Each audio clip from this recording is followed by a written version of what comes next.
My next guest may be one of the best known and most award-winning news photographers on planet Earth. I am delighted to be joined by Doug Mills. Doug, thank you so much for joining me. Jason, my pleasure. Looking forward to talking to you.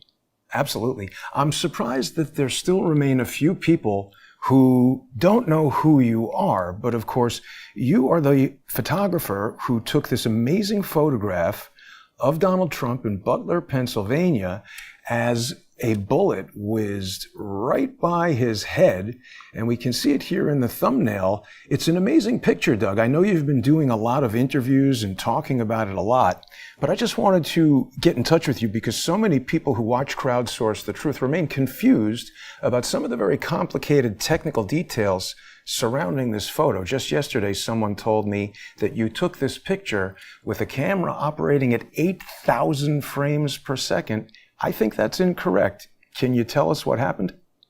Yeah, that is incorrect, Jason. The number 8,000 is in there. That was the shutter speed that I was using. I was using a Sony A1 camera, and as you have right there, I was using a 24 millimeter lens, and it's a 1.4 lens, but I had it, as you can see, at 1.6, and my exposure time, or the shutter speed, was 1/8,000th of a second. And the ISO, I think, was around 60, I believe, or 54, something around, and very low ISO.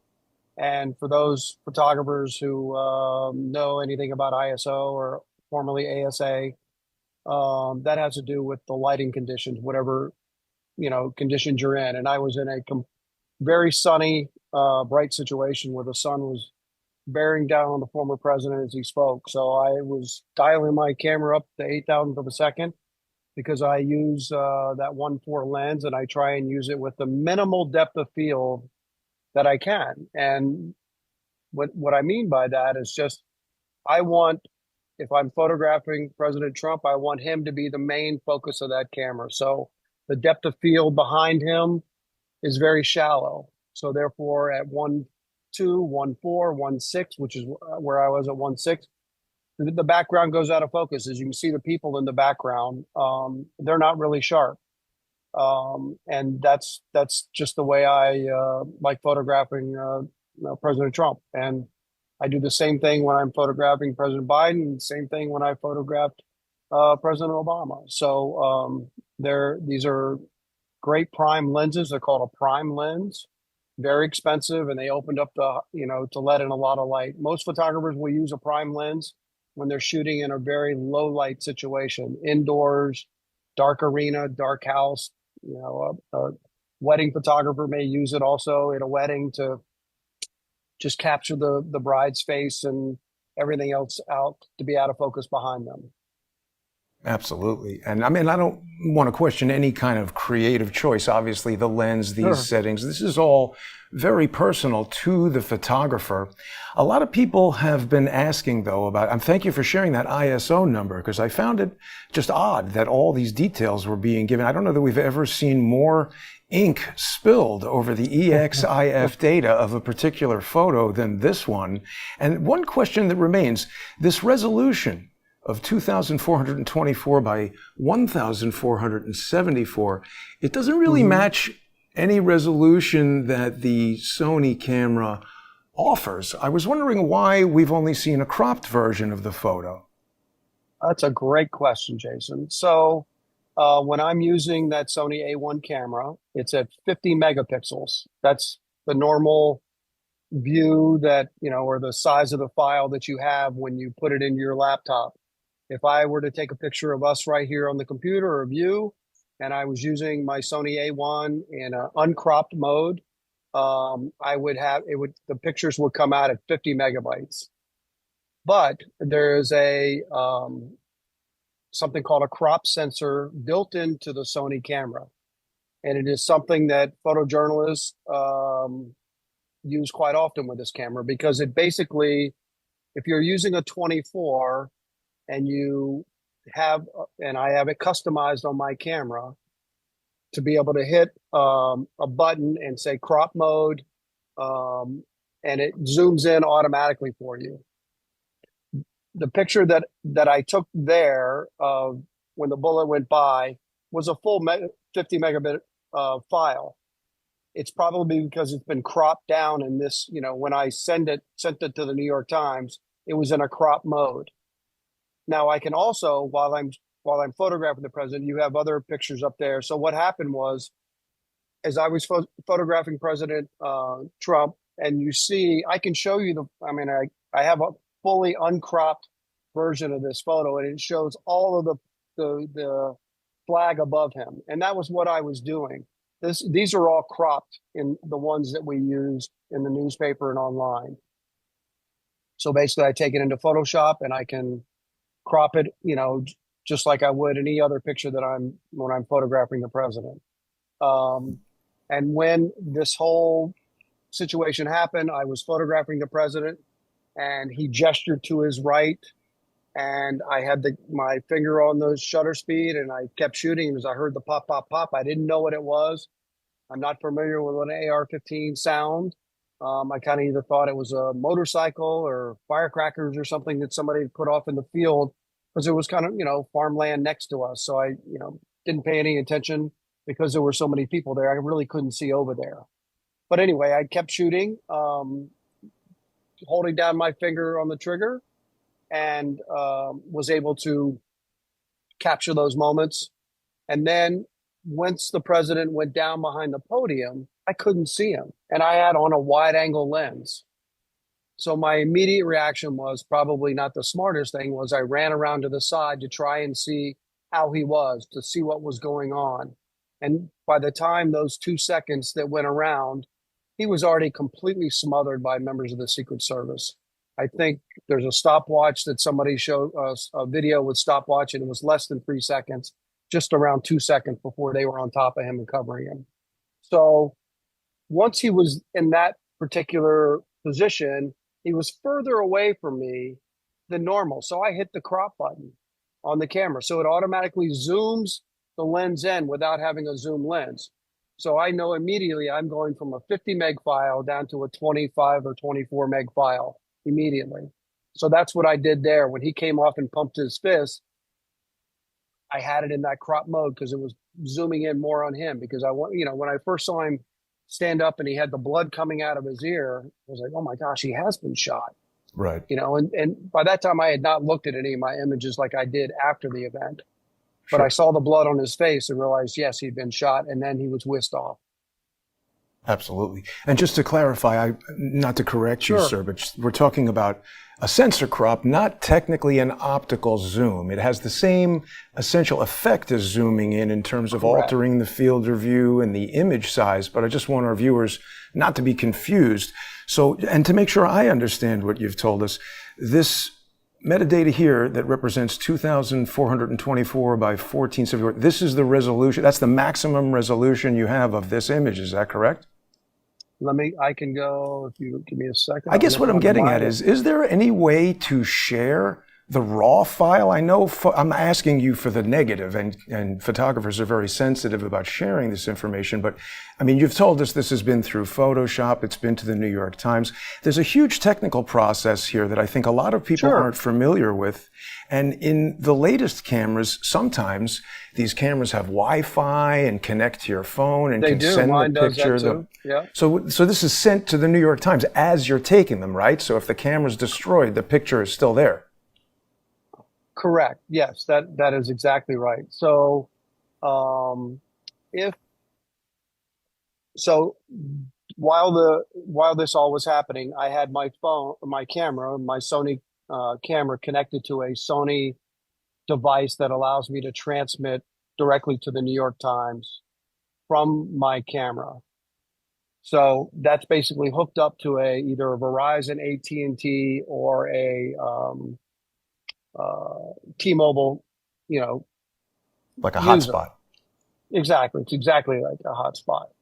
So I'm trying to see where I've lost you on the connection here. There you are. Zoom But gets away I from got you. it now. Yeah, I'm just going through different. So anyway, yes, I was able to connect my phone, and I had it connected the whole time with me, and I was able to transmit directly. So when it first happened, of course, I'm not thinking anything about transmitting. I didn't transmit these photos to the office until after the president had been put in an SUV and taken to the hospital, that a member of the Secret Service came over to the 4 photographers that were allowed in that buffer zone that were around the president and said, "Hey guys, you're walking through my crime scene right now. You've got to leave. I need to put you in a tent," which was formerly the president's hold, before he came on stage. So they walked us back behind the risers where his supporters were, and they took us into there. And that's when I first started sending pictures.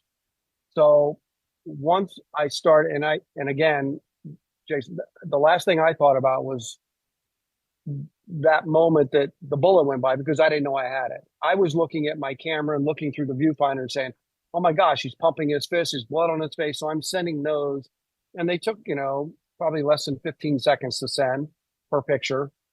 And I sent them all in, and then everybody, again, I'm in a tent. The shooting has just happened. There are members of the president's staff that are visibly shaken, some of them crying. And so there was, it was very quiet in there, very quiet. And so after I sent those pictures in, I thought, "Oh my gosh, I need to go back and look at what else I had. Did I have any pictures of him?" I remember taking pictures when he gestured, because I'm always somebody who, whenever the president gestures, I'm always taking pictures, because I think that helps tell the story rather than just Sure. his face looking ahead. So anyway, he was gesturing to his right, and I was like, "Oh yeah." So then I went back through them and I started looking at it, and I was like, "Oh yeah, I did."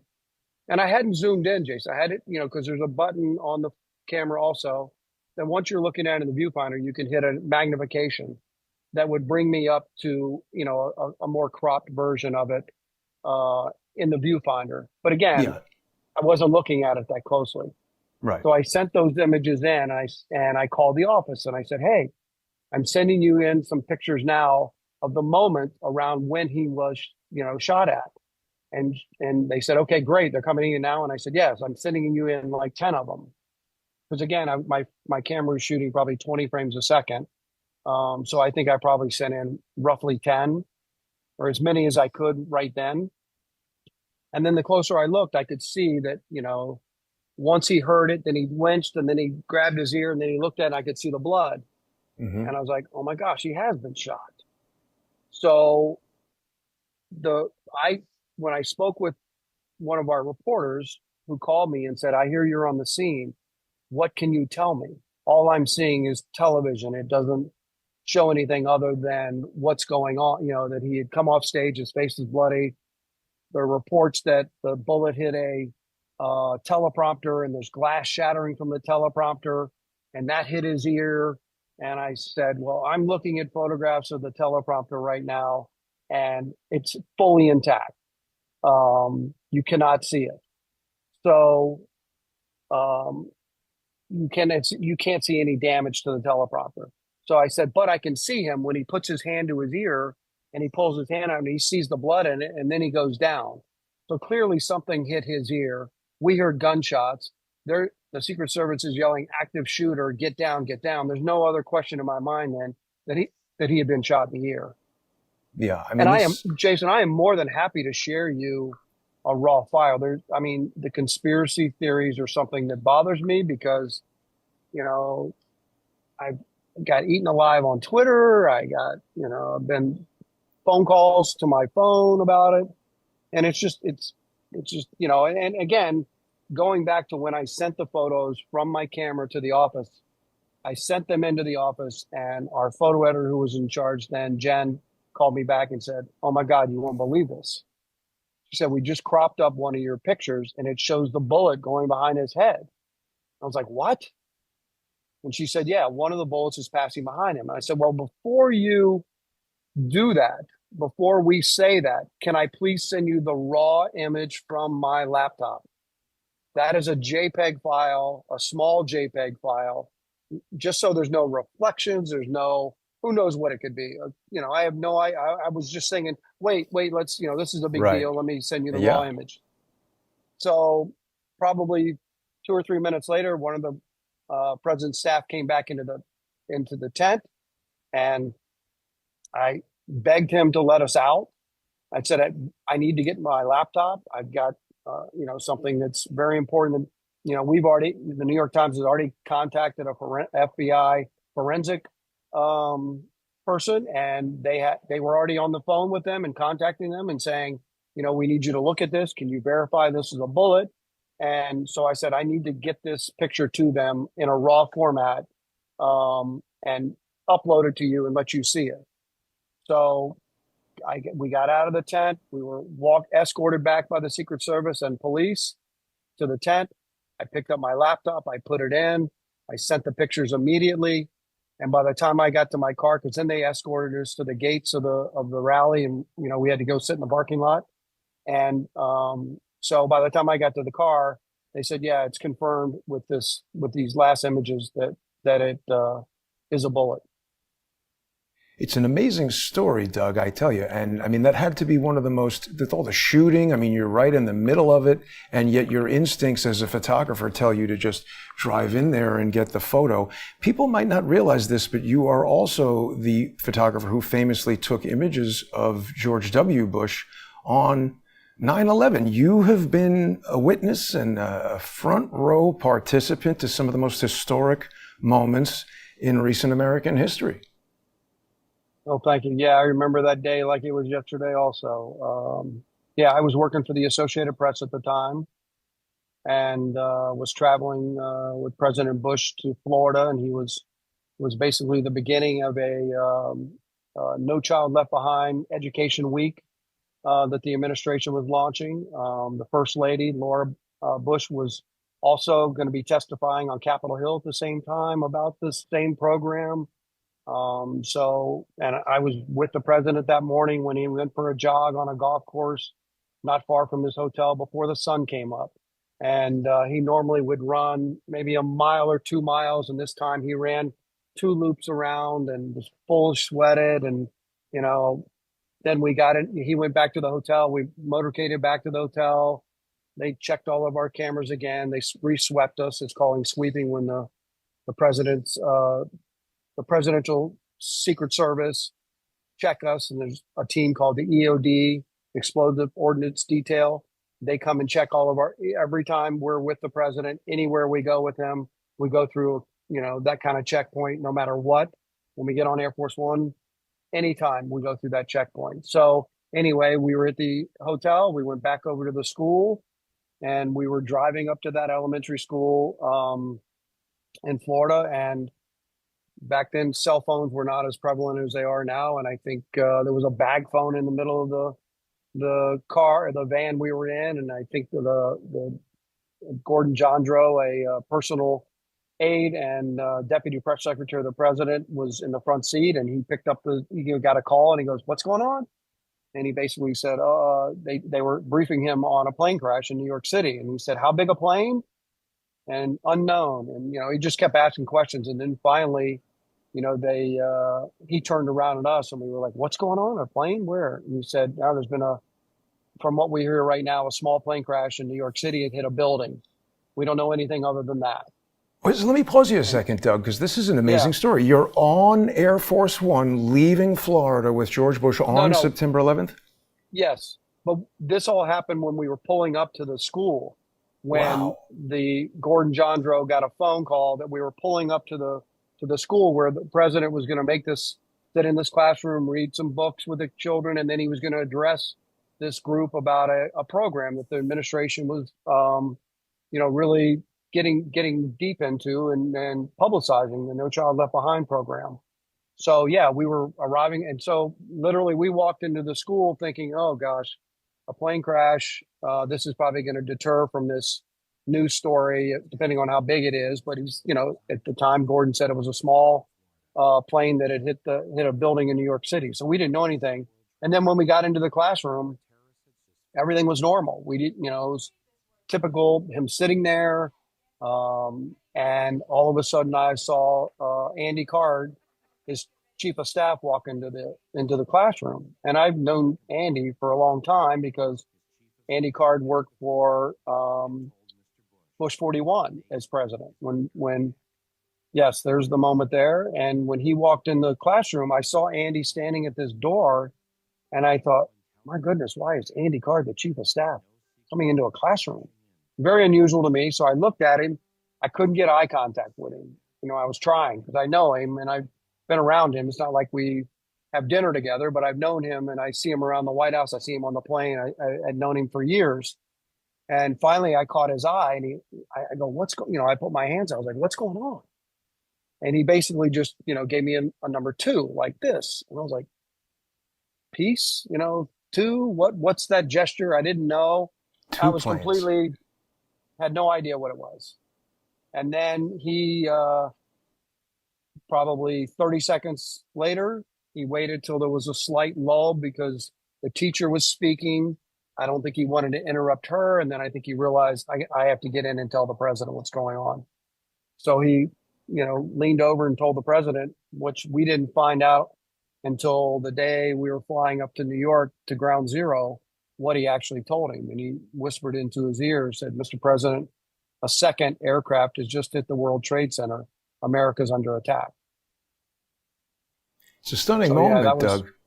Thank you for sharing that. It's crazy. There's a little wrinkle to this story that many people don't know about. I wonder if you do. You were at unique risk that day. Have you ever heard, this is Reuters reporting on this, on September 11th, drama on Air Force One unfolds in Bush aides' handwritten notes. The pilot of Air Force One reports that he received a phone call telling him that Angel is next. Fleischer notes, that's Ari Fleischer, an eerie reference to a communication heard on the plane from the ground that Angel is next, because Air Force One's code name is Angel. This was a phone call to the cockpit saying this. Had you heard this story before? I had not heard that, Jason, until it was reported, I think, first by Ari Fleischer, who another guy that I know and have known for years, really respect him. He was very helpful to me on 9/11 with my access to the president. But yet the reason that brings up memories is because when we were in flight, when we left Florida, we asked members of the staff, we asked our Secret Service agent. The Secret Service sits in a cabin ahead of us, right, in the plane. They're not in our cabin. They have their own exclusive cabin. And he happened to walk back to go to the restroom. And I said to him, where are we going?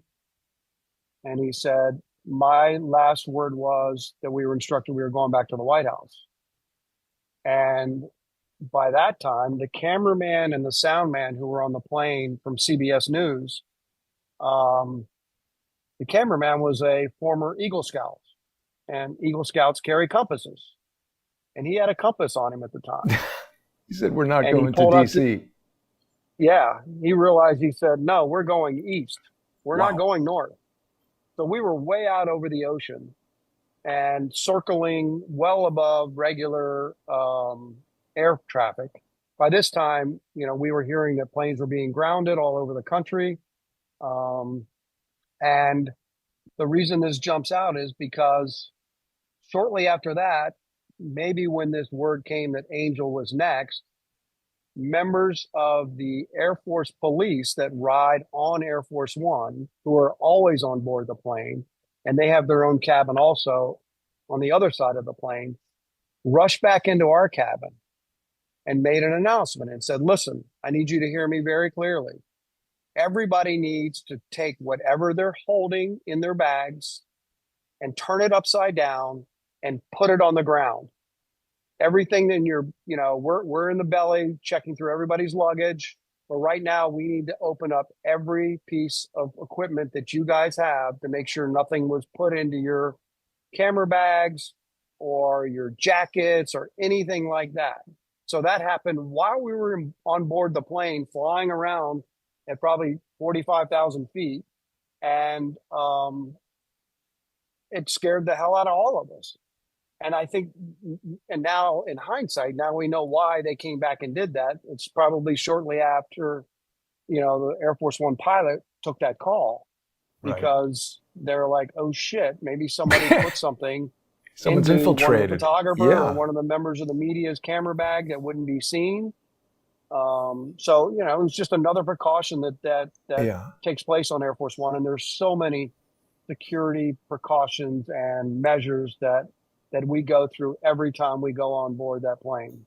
Amazing. It's a fascinating story. Let me take you back to July 13th for a second, because when I first read that you were using a 24 millimeter lens, that's what I thought. It's like, this is studio photography or wedding photography. Seems a little of an unusual choice to take to sort of a news event where you don't really know.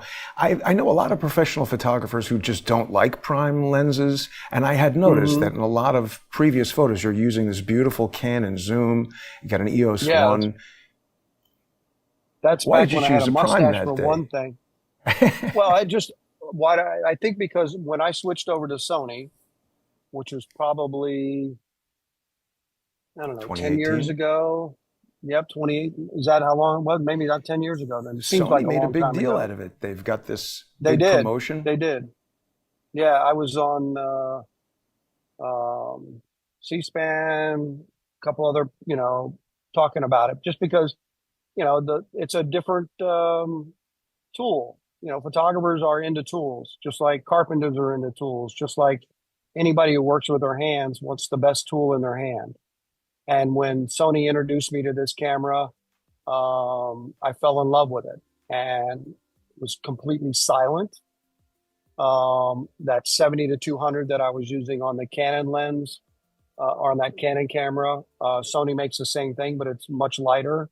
The camera there, I think I was using an EOS 1N at the time when I was using that camera there. I think it's an EOS 1. Yep, much heavier, bulkier camera. This is a reflex Um, camera, right? So they've got the optics to that go through. yes, SLR, yeah, electronic SLR. Now the Sony A1s are mirrorless, so they're completely silent. So that was the other thing about using that why I switched. They were completely silent. Nobody knew when you were taking a picture. In politics, that's important. You're not distracting anybody in the room. You can walk into a room, be invited into the room as a behind the scenes photographer or covering something that where people are talking and it's completely silent. The other thing is the members of the TV community and sound people fell in love with them right away also because they didn't make noise. You watch a video now in the Oval Office when the president goes into the Oval Office and he shaking hands or gesturing or talking to somebody, you hear every word he says. Before that, when 8 or 10 or 12 or 14 photographers are in that room and we're all banging down, banging on our shutters, you can't even hear the president speak. And then you get back out of the Oval Office and you walk into where the TV land is and they're yelling at you. We couldn't Yeah. hear a damn word he said for all the motors and all the shutters making all Cacophony that of noise. clicking, basically. Exactly. Yeah. Yeah. That was an Yeah. interview there with Brian Lamb. Um, so yeah, the Sony, and also when I switched to Sony, they started introducing really light prime lenses. And there was a photographer from Reuters, Jason Reed, who was really into prime lenses. And I always, I normally would use a 24 to 70 zoom. I would use 70 to 200 lens. And then Jason Reed was really into the prime lenses. And I thought, gosh, one of these days, but they were so big and heavy and bulky um, that when I switched to Sony, I asked the officers, hey, I love the look of this shallow depth of field. It's so crisp. They're so sharp. Can I get some? And they were like, of course, yes, let's order you some. So that's why I use them. I have a 51.2. I have a 24-1.4. I have an 85, I believe it is 1.4 also. I have a 135 prime lens. I think it's a 1.8 or Wow, they're 2.0. all super fast. So is this They're done? super fast. Are these lenses faster and lighter because for people who don't understand what we're talking about, a traditional Sure. professional camera used a reflex optic where you're looking through a mirror through the lens when you're framing the shot, and then when you click the shutter, the mirror actually moved out of the way. And so this required a larger lens and more optics in order to accommodate all that stuff in front of the imaging plane. Isn't that right? That is correct. Yes. And the So it's mirrorless interesting. lens, there's no mirror that goes up and comes back down. And that allows to focus faster, especially on sports. I shoot a lot of sports in my job. I love shooting sports, and that is a huge advantage when something can follow focus when you are shooting sports, especially at a high frame rate. And again, it was all about using the best tool in your hand. And I've always been a tool guy. I always wanted the best lenses and the best cameras. And when Sony introduced these cameras, I couldn't wait to use them. Yeah. You know, does this camera integrate AI at all? Because I noticed, I mean, obviously the camera has the technical capability to snap this image, but I've done a bit of high-speed photography myself. I mean, I've never been a professional still or news photographer, but I have some experience in visual effects, and I was a stereoscopic cinematographer for many years. So we've done some high-speed photography, you know, for Elements, did a visual effects unit on X-Men Days of Future Past and stuff like that. And normally we're using, you know, phantom cameras. The other thing that people are confused about, and forgive me, I should have opened with this. I meant to compliment you, Doug, because we always hear that, you know, a picture, it tells 1,000 words, but in many ways, this is perhaps the best composed and most telling photograph in history, because if someone had no other information than this, they would realize that someone took a shot at Donald Trump and it missed. It's just astounding, the composition. The luck, it's like winning the lottery twice, isn't it? Yeah, it is. It is. And I have heard, and thank you for that compliment. I appreciate it. Believe me, I always say it's better to be lucky than good. And clearly I was very lucky then. I was actually sitting in an airport the morning after the shooting, trying to board another flight, and I had my pictures up, and I was sending other images from that event, and I happened to have this picture up on my screen, and this gentleman walked by me, and he put his head over his shoulder. He goes, "Do you mind if I look?" And I said, "No, not at all. I'm not hiding anything. I'm just working." And he said, "Well, I see that picture all over the internet." And I said, "In what capacity? You know, like, really?" You know, and he said, "Well, my gosh, everybody's talking about it. They can't believe that it's a bullet." And he said, "And I'm kind of a marksman." And he said, "I have lots of guns. I have an AR-15. And, you know, to be able to stop that bullet like that is really remarkable. And yes, there are people second guessing it." And I said, "Well, are you second guessing it?" And he said, no, I see it's there because I've looked at it so many times since I saw it last night. And he said, "One of my theories is that could have been the bullet that hit his ear. And when it hit his ear, it slowed down enough for you to capture it." And I was, Dubious. whoa. So I was like, wait, I have not heard that. Doubtful of that. Yeah. And I said, you know, and he said, "But that's one of my theories." And that's, you know, he says, "Believe me, all my friends in my gun club are all talking about this picture this morning." And so it was, you know, it was very interesting. And I, you know, other people have come up with theories around that it, you know, first, of course, the unfortunate one that it hit the teleprompter first when in fact it didn't. And again, I could open my computer and show you how wide a frame this is and how much it's been cropped from the raw picture if you want to see it. I don't know how to share my, you know, I'm not, but I can, if you... Well, we don't have to do that right now. If you want to but just I'm happy send to it show to it me. to you. Well, sure. Just hit share screen. You should be able to do Right, that. Let me pull up the just because, you know, I'm somebody who doesn't like having... Yeah, we want to be out in the open with all this. Absolutely. I mean, and the New York Times isn't, not to blame them specifically, but there's a couple different things that like aren't helping you very much with this in terms of the people who doubt any aspect of the photograph. Because, you know, when you Google something like Doug Mills bullet and then go to photos and switch to large, the largest image that the New York Times will let us look at is 1600 by 900. That's pretty much the largest image. Oh, that's probably because of the resolution for the web, is my guess. Well, right. Yeah. Plus, and it's not they just don't your want photo. people stealing it. Well, there's a lot of reasons. I've noticed several things, not just your photo, but several images from this event have been only made available to the public at extremely low resolutions. Now, it was interesting to note that Yandex, which is a Russian search engine, sort of the equivalent of Google, this publishes the image at 2048 by 1346, which is a much more standard 2K, I guess 4 by 3. Who published that?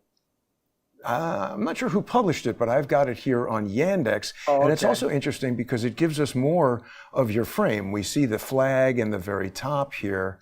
And it's ironic because the image that ultimately got published in the New York Times, we don't see any of that soft bokeh in the background with the audience falling out of focus. It's just clear blue sky. All right, let me see. Well, all right, let me see if I can. I may have moved this to a hard drive. Let me see if I can find. I have so much stuff on my laptop right now. No rush.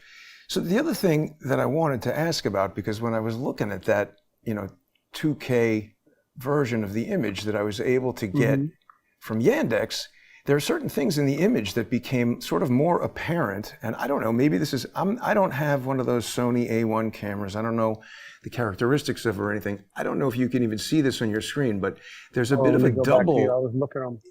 Oh, sorry.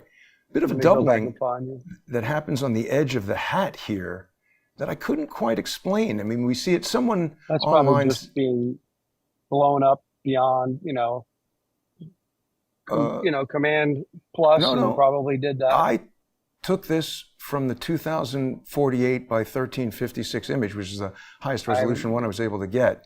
And I just noticed this sort of unsteadiness around the text and the high contrast areas of the hat.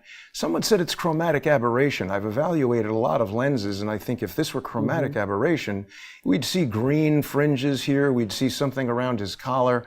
Also, you're talking about a prime lens. This should have very, very little chromatic aberration. I just couldn't explain this at all. I can't explain. I mean, it's whether obviously, it's at 1/8,000th of a second, any motion of a human like Donald Trump, however quickly he can move his head, would be absolutely frozen in time if we're able to freeze the motion of a supersonic projectile like this, right? Right. That is true. Weird things happen with photography, so I just couldn't explain it. And I know you're a very technical guy, so I wanted to ask about that. And then the other thing that I had noticed was, so Sony is obviously a very huge conglomerate with lots of different developments.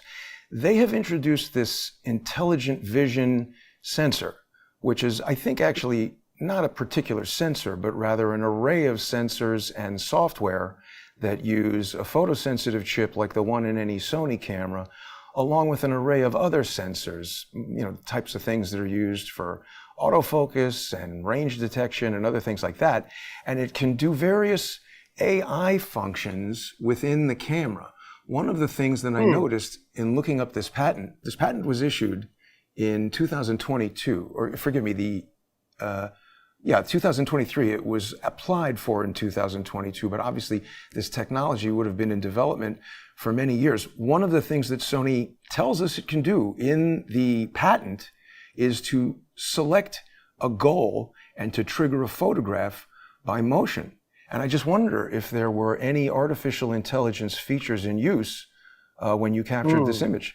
I don't know enough about that at all. I wouldn't know how to do it or how to use it. I mean, I don't use any sort of AI in Photoshop. That's completely forbidden with the New York Times. Or this wouldn't be generative AI. This is using artificial intelligence to detect changes in the live image as seen on the sensor. And I'm just spitballing because so many people, whatever kind of explanation I try to give somebody for how this would be done, they doubt it. And I mean, like I said, I've done some high-speed photography myself, so it certainly does defy credulity that not only can we capture this within a frame, but we get it with such perfect. Because if it was over here, admittedly, it would not be as good of a photograph because it would leave people with this sort of eerie sense that Trump was about to get shot. This becomes the hero shot with the bullet behind his head leaving because it tells the whole story of the day. Somebody fired on the president and the entire country dodged a bullet. Right, for sure. They did. He is, as I told him, one lucky guy. And so what was the original resolution of the photo, and why would the New York Times publish? What's that? The thing that I object Yeah, to I on the got part of the New York Times is that they're publishing this metadata, and this is supposed to be data about the photo, not data about the edited photo. So when they're using this 2424 by 1474, it just seems like such a strange resolution. A lot of people wonder why we'd be on a relative, not a 35, not a 50, but a 24. I agree with you. I would have selected a 24 to 70 for a day like that, given the position you were in. But I'm not you, and I might like a red right. shirt where you might like a blue shirt. So my choices mean nothing. This is the way the photo was Let, taken. I have found the folder. If you'd like me to share my Sure, screen, let absolutely. me find let me find where you are. There you are. Share. Okay. Desktop. Share.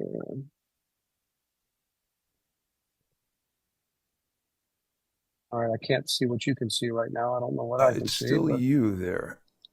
all right. Let me try Make sure again. I've got this set. I usually have it set so that people can share. Yeah, it says application, Windows, um, share and Yeah, found. all participants can share. Well, if you can't get it, listen, Doug, I don't mean to Hold put on, you no, out. I want to do it. Are you kidding Yeah, me? I am happy to share it. Allows you. Okay. if it becomes a challenge, you could send it to me afterwards, Oh, whatever's okay. easier for you. But I really do Let's see. appreciate your time in joining us today. Uh, Absolutely. is there anything else that you would want to share about the day, about your recollections, any Secret Service people you interacted with, FBI people, anything like that? Oh, yeah. I mean, I've talked to, you know, some of the Secret Service who were there, some of the people you see in the photographs of him, um, you know, jumping on stage, the agents who have jumped on stage, they have come to me and talked to me about the photo themselves and about the photos that I sent. Um, and, it's, it was a scary moment for everybody. I mean, they're risking their lives, and then to see the diagram and other things on the internet that people have put out about how close the bullets went over top of him after he went down. After the president fell to the ground, that actually his range was starting to track down towards the president, so he was actually aiming further down, and those went right over the agents as they were on the stage, covering the president. They weren't shot, thankfully.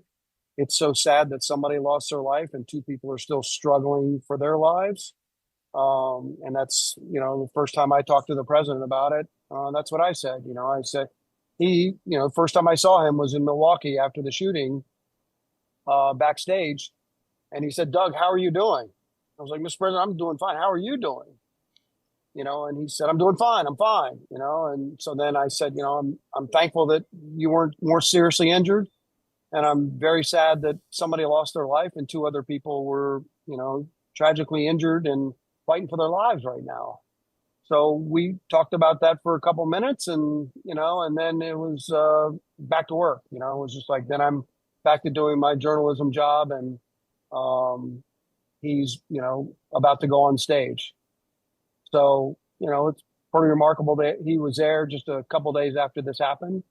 And wasn't certainly didn't appear to be, at all bothered by it, other than, you know, the obviously bandage on his ear and so forth. But yeah, Seems like you other have than a that, pretty good relationship with him, it sounds like. I do. Oh yeah, I do. I mean, I do. I think I have with every president that I've covered since Ronald Reagan. We see each other all the time. I am always very respectful of their duties. Ronald Reagan had a great relationship with. George Bush Sr. had a fantastic relationship with. Um, Bush, Clinton and Gore had a great relationship with them. I think, people forget that we are around the president so much, and I'm somebody who that's my job is to cover the president on a daily basis. And then I get to go out and do sports, which, breaks up the sometimes the monotony or the boredom sometimes that can come with being in the White House press corps. But um, it's yeah, I mean, I feel like I have that respect because I respect their job and they respect what I'm doing. And I've always been one. I don't have a tie on right now, but I go to work with a shirt and tie on every day at the White House. And I learned that from the first president I covered, which is Ronald Reagan, because he never went into the Oval Office without a suit coat on. And I was a young 22, 23-year-old at the time. And I learned a lot from that. And I've learned a lot about working at the White House. Sometimes you're treated how you look. Um, Some people would and say that's true of anywhere that you go. Forgive me for interrupting, exactly. but were you present at the Ronald Reagan assassination attempt? I was not. My colleague, Ron Edmonds, who won the Pulitzer for that series of photographs, was there. And he is somebody I talk to quite often after that assassination attempt, because you never know how you're going to react in something like that. And I asked him, multiple times, what were you thinking? What did you do? And he said, I guess, Doug, my instincts were to go forward and not go back. So he went forward and he kept shooting his camera, and he was using a Nikon at the time. Um, and Ron is was a wonderful colleague. Sadly, he passed away a couple months ago. I just went to his memorial 2 weeks ago in Vienna, Virginia. He left behind him a wonderful wife and daughter, and I admired Ron's work, and he didn't blink that day. It's amazing, Doug. I mean, it's too bad you weren't at the Reagan attempt because you might be in the Guinness Book of World Records as the most frequent assassination witness Yeah, in I'm history. so glad I wasn't. Yeah, I'm so glad I wasn't because I mean, when you look back on it now, Jason, it's pretty damn scary. I mean, I'm sure. I we mean, were you're all getting at shot risk. at. Your life Yeah, was at risk. Oh, I have yeah. one more question I want to ask you. I'm Sure. sorry, Doug. A lot of people have been No, you're asking good. me about this guy who you might know. This is Art Vistham, and he is a videographer for Hmm. ABC. Do you know him, or did you recognize him? I've heard his name before. Looks somewhat familiar. What's his? Was he at He's Butler? apparently missing. I'm just getting this story right now. What? People are messaging me on Twitter asking why I'm not discussing this guy, pointing out to me that he hasn't been heard from in 3 weeks. And there are pictures of him present in Butler, Pennsylvania. I don't know if this story is true or not. I don't personally know Art. I did look at his LinkedIn, and it seems that we're connected to someone who, when I think about it, I worked for this person 30 years ago, and I'm trying to remember if I did know Art. But if I did, Do I you know haven't what seen him in 30 office he years. worked out of? I Do you don't. know what bureau what's he work ABC or CBS? ABC is who he was working ABC. for there. Well, DC, I I don't believe. recognize him out of Washington, No, I think he's not New covering the York. White House. No, I Oh, he think New must have York. been out of New York. There were a lot of cameramen, camera women, sound people that were out of New York because it's so close to Pennsylvania, who were at the event. It was, I mean, and that's one of the things. That day was so hot. Oh, yeah. Um, People were needing medical attention all day long. So Interesting. Yeah, I maybe don't that know happened him. and we don't know. Well, so did you have any sense? I know this is very difficult even for experienced people who have been around guns. Did you have any sense that there was more than one person shoot? I mean, it's hard to know also because we had counter snipers and everything, right? Right, right. I have listened to the audio, Jason, a number of times because there was a clip that somebody, I think, sent from a phone of somebody standing over in the grass near where it happened, and I remember it. It's funny, one of those things. What do you remember? How many shots were fired? And the first time, I thought I only remember hearing, maybe four, maybe five. When it turns out there were, four, and then four more. And then that last shot that you hear from the Secret Service on the audio sounds so different than the AR-15. And that's Right. because they're clearly using a different rifle with a much higher velocity on it, and also probably had some sort of, silencer or muzzle on it that they use. And this is a view that I've not seen. Um, so yeah, it is remarkable that he was able to get up on that roof and not be seen by anybody other than the general Everybody public at the standing time. there screaming. Yeah, It's a exactly. little bit, that part of the story is quite screwy, but we still don't And I know. think yeah, and I think as you said, we don't know. There's so many investigations going on, but from where I am in the White House press corps and traveling with former President Trump, my relations with the Secret Service are always of the most professional.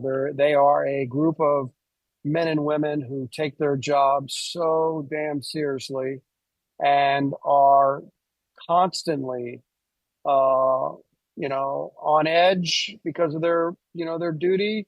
They're there to protect, and their odds are a lot, worse than somebody who wants to harm the president because it's an incredibly difficult job.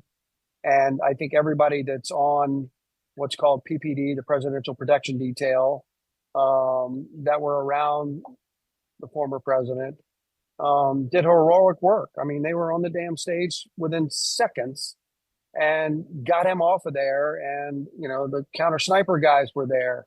Now, whether the other snipers couldn't see across because of the frame or whether somebody was sitting inside the same building, secured, local security. Right. That's the people I deal with are some of the counter sniper people and the PPD division of the Secret Service and even the uniform division Secret Service at the White House.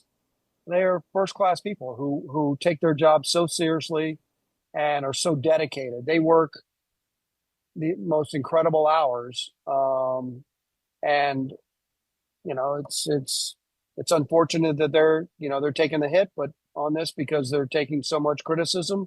Yes, that's their job. But obviously this was the perfect storm for this shooter. And there were just, lapses along the way that this happened. Just real quick question on Secret Service. You Sure. mentioned that you interact with the uniformed Secret Service officers. Did you see this guy on July 13th? I don't recognize him. Our interaction, Jason, is basically we come in. We went into that event as a member of the media. We are required to be there. I think we had to be there at probably 7:30 or 8 o'clock in the morning. And we go through. We put all of our equipment if you look back at the big overall where you see the stage and the press riser and all of that, we go there. We put our equipment there. It usually anywhere from 6 to 8 hours before the event. And our equipment is put there, and then the members of the Secret Service with the K9, the EOD team, Explosive Ordnance Detail team, Sniff it. sniff it, go through our bags. They open it up. They look through every compartment. They look through cameras. They turn them on to make sure they're functioning. And again, you're talking about probably 150 media there, maybe.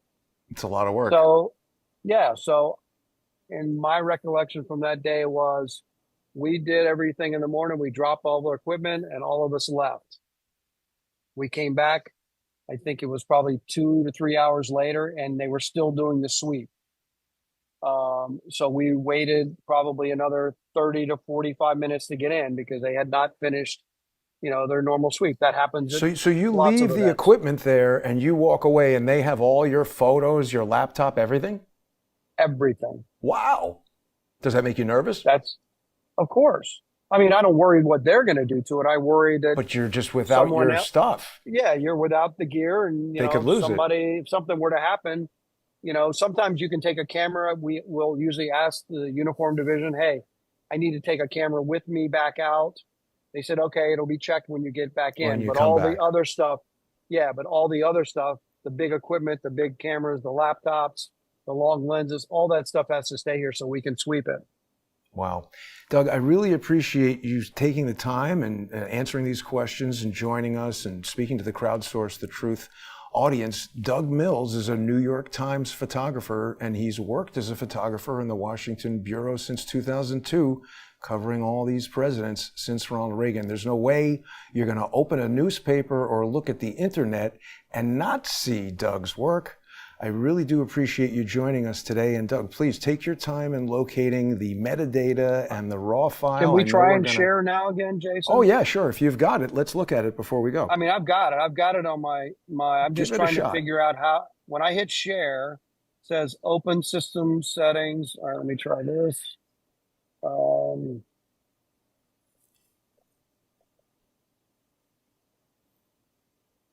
Are you on a Mac? You probably have to grant it permission to allow Zoom to record the screen.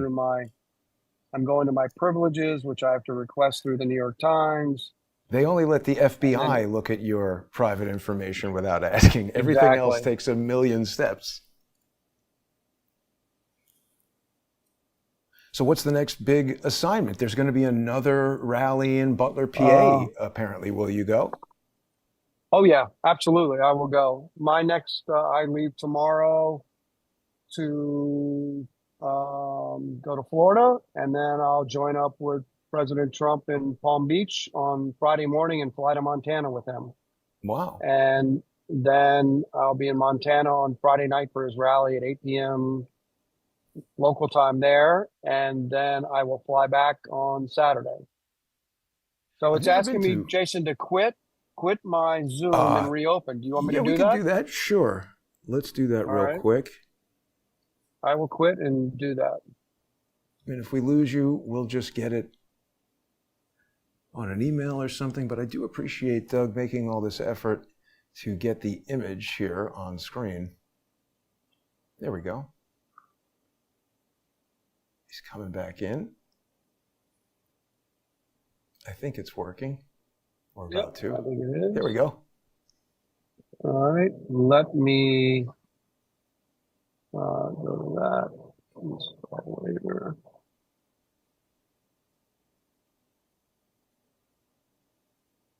Go back and do share, and hopefully it'll let me share. There you go. Share this. Okay, here we go. There you are. Nice. There you go. Oh, look at that. This is a rare glimpse into essentially the contact sheet. This is literally, and as you see, what it says there is ARW. That is Sony's raw file names. Right. And if you want to look at the metadata on that, let me see. Let me move this window over there. You can see 6:02 p.m., 24 millimeter lens, ISO 64. Shutter speed there is 5,000. Okay. Yep. So let's see. So basically, he came in. You can see him taking pictures. Almost looks like video, as you can see. Right. This camera does do 30 frames per second. So to be clear, were you in sort of like a motor drive mode, holding the button down, or you were okay? Holding the shutter down. Yep. And as you can see, he makes lots of gestures. Walks to the podium, and let's see. I'm trying to move this screen out of the way now. Oops. Speaking here, this is not the time. Then I went backstage. We're not back behind the stage. Okay.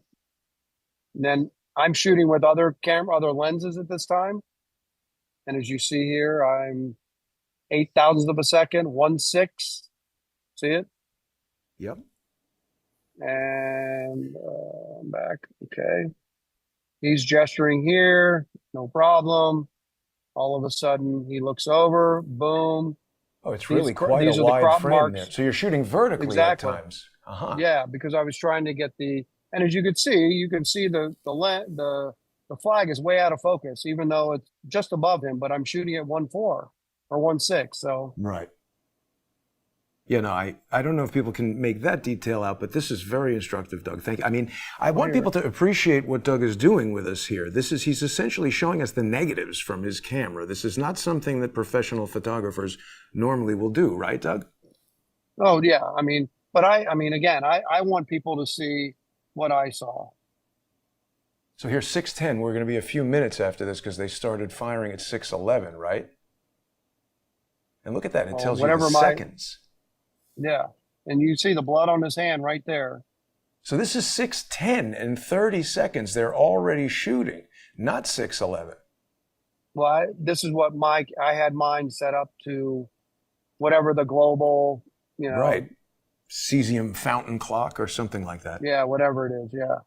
So Probably then he goes all computers down. do that. So he goes down, and I'm wondering what the hell's going on. And I'm running to the side of the stage thinking, where is he? And I run over, and by now, he's already covered up. Uh-huh. So which is the one with the frozen bullet? It's funny that they've been publishing. I saw 6:11 and 33 seconds as the time that Trump was shot, but your photography seems to indicate that that was not entirely accurate. That might have been whatever was on my. Well, I think the reported number is inaccurate. 6:11 and 33 seconds sounded so precise to me. It just seemed odd. Let me see if the zoom. Let's see. Let me see if I can scroll up and down. Nope. Let's see if I can do it. There it is, right there. So you can see. Can you see it close enough? Can we go full frame on one image? This, boom, right there. There it is. And you want full frame?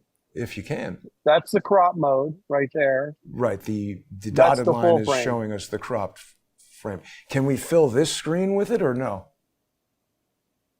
You mean you want it up like that? Is that what you're saying? Well, more? This is totally fine. However you've got it. Doug, no, we'll go up. There you go. That's the raw file. Right. I think people have got a very good feeling for some of the technical aspects of how one of the world's, I'm talking about in the history of photography, one of the rarest and truly most interesting photographs ever taken, Doug. I really do appreciate you spending the time to explain it to me and my audience in such great detail. Is there anything that you'd like to promote other than your work at the New York Times? Do you have a website or anything like that? No, I mean, I'm on Twitter. I'm on Instagram. I haven't been doing much on Instagram now because the commentary just seems to be too, partisan. I am somebody who, Republican or Democrat, doesn't matter. I'm just doing my job. And I am somebody who tries to be as fair can be. And there are people on the internet will tell you that Donald Trump loves me and loves my work and, always has. I've seen that. Yeah, I've seen that. Yes, that is true. He is somebody who loves images. He is somebody who likes pictures. He is somebody who studies pictures. He is somebody who enjoys good pictures. He's also somebody who will tell me, Mills, I hated that picture. I hated that fucking picture. What did he say to you about the bullet picture? He said it was remarkable. He said, I can't believe you made that. That's the most incredible photo. And he's told other people when I'm in the, and in his company, he'll say, oh, that's the New York Times photographer who took the bullet picture. And they're like, oh my gosh. So yeah, I mean, he recognizes how unique it is and how remarkable and how lucky I was. He's the luckiest one in this whole that's true equation. I'm probably the second luckiest because I was able to capture one of the bullets. Sadly, there were other people that were not as lucky. And so I wanted to see if you could see that black thing that you were talking about earlier on his hat. If I keep going up. Oh, well, I mean, remember the thing that I was getting at is that if there's a way to make the single image full screen on the Lightroom browser, that was... Well, why don't I open up in Photoshop? Sure. I'll do that. Absolutely. Right, because this aberration on the edge of the hat that somebody said was, color aberration. I don't think that's what it was. How's that? Let me zoom down. How's that? Still Lightroom. This is in Photoshop. I'm seeing the other screen. Maybe. Oh, you're on Lightroom. Okay, I'm sorry. Well, anyway, Doug, it was very nice of you to join us and share all these details. People who are not yet sponsors of Crowdsource the Truth, please visit odyssey.com/@crowdsourcethetruth, crowdsourcethetruth.substack.com, or subscribestar.com, or patreon.com/crowdsourcethetruth. Doug, thanks so much for joining us. Have a great day and be safe at future rallies and anywhere that Donald Trump is around. You got it, Jason. Thank you so much for having me. I appreciate it. Great. Thank you. Great to talk to your audience. And, if you have any other questions, please reach out to me. Absolutely, Doug. And thanks for watching, everybody. Have a great day.